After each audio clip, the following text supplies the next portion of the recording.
For the Christmas story this year, I chose to read Great Joy by Kate DiCamillo.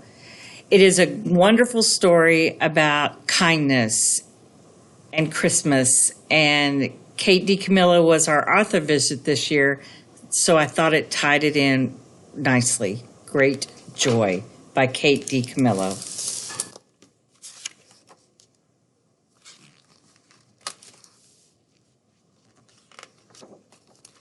The week before Christmas, a monkey appeared on the corner of Fifth and Vine. He was wearing a green vest, a red hat, and with him was a man, an organ grinder, who played music for people on the street. In the daytime, when the sun shone, the sequins on the monkey's vest glittered and flashed from the window of her apartment. Frances could see the tin cup he held out to the people who walked by. Sometimes, if it was very quiet for just a minute, she could hear the music. It came across the crowded sidewalk and up through the windows. And even though the organ grinder and the monkey were just across the street, the song sounded sad and far away, like the music from a dream. "Where do they go at night?" Frances asked. "Who?" said her mother. "The man and his monkey." "Oh, Frances," said her mother, "don't ask me questions I can't answer. I'm sure they go somewhere. Everyone goes somewhere." "But where?" said Frances. "I have no idea," said her mother. "Now turn around." Frances turned, and her mother pinned the bottom of her robe. "There," said her mother. "Now all I have to do is hem it, and you'll be ready. Have you memorized your line?" "Yes," said Frances. "Are you excited about the pageant?" "Yes," said Frances, and she turned away from her mother and looked out the window at the monkey. That night, Frances made herself stay awake. She hummed songs and set her multiplication tables. She named the capitals of each state: St. Paul, Tallahassee, Harrisburg, one after the other. Every time she felt as if she might fall asleep, she shook her head and pinched her arm and kept her eyes open wide. Finally, at midnight, Frances got out of bed and crept down the hallway to the living room. She looked down into the street and saw the organ grinder, but where was the monkey? Her heart thumped, and then she saw him, tucked inside the man's overcoat, his small hat still on his head. "Look at me," Frances whispered. "Look up here."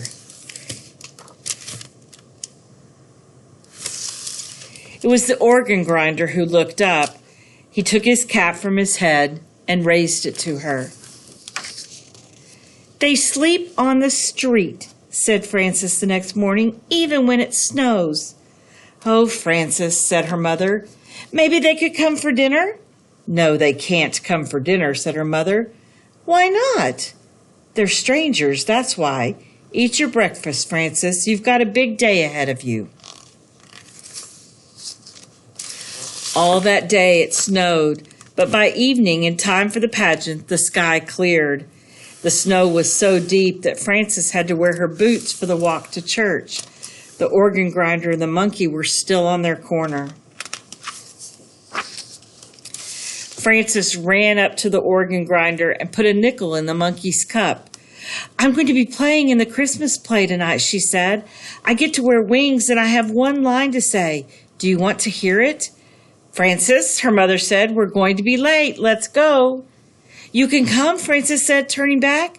"The play is at the church just down the street. You can both come." The organ grinder smiled at her, but his eyes looked sad. At the church, everyone else was already in costume. "Hurry," the choir director said as he helped Frances put on her wings. The shepherds walked out first, and then the choir director pointed to Frances. "Now," he whispered.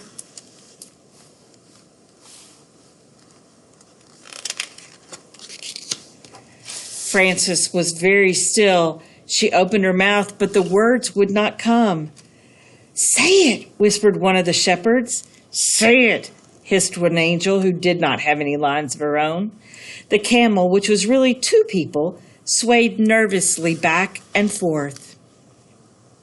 But Frances could not speak.